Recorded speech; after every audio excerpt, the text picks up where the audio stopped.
Welcome. So in our previous session, we dealt with data validation for the date side to restrict the data entries that can be made in the Excel database to restrict the dates.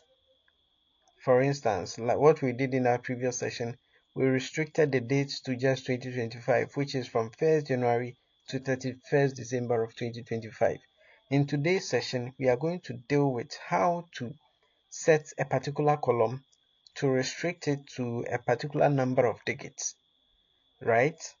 And the purpose of this data validation is that it reduces the number of errors that can be made in a particular database, So as the data entry person is making the entries, wherever there are errors, it will prompt him or her to correct it even before they submit it for analysis and evaluations, right?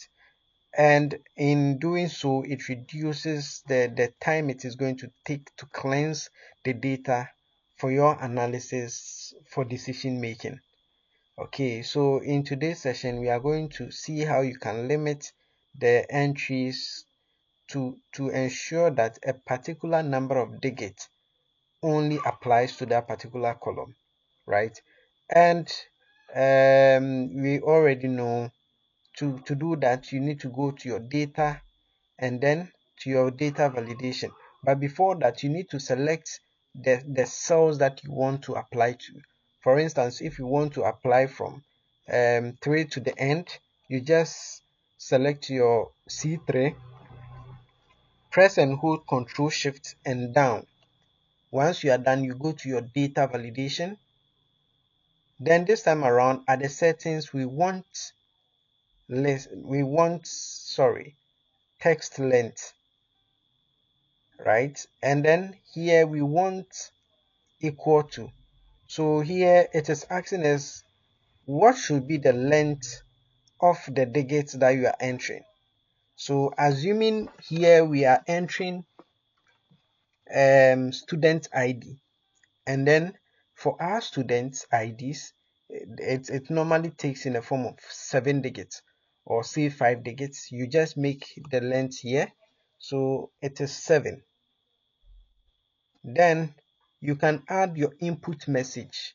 So what the input message does is that once they place the cursor there, it will give the data entry person what is to be expected or what is expected to be entered in there. So assuming we put ref ID, and then here we are telling them that ref ID should be 5 digits. We use 5 digits, right? And then error alert. So we have stop, warning, and information.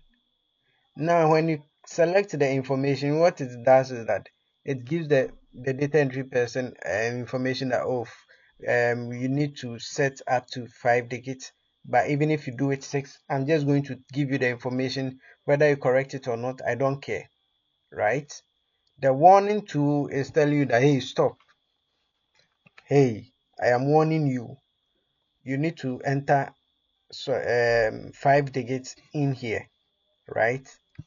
And the stop, what it is going to tell you is that, my brother, stop what you are doing until you enter 5 digits. I'm not going to clear you to move forward. So this is more preferable. So the title can be wrong ref ID, right? So here you can see, please enter 5 digits ID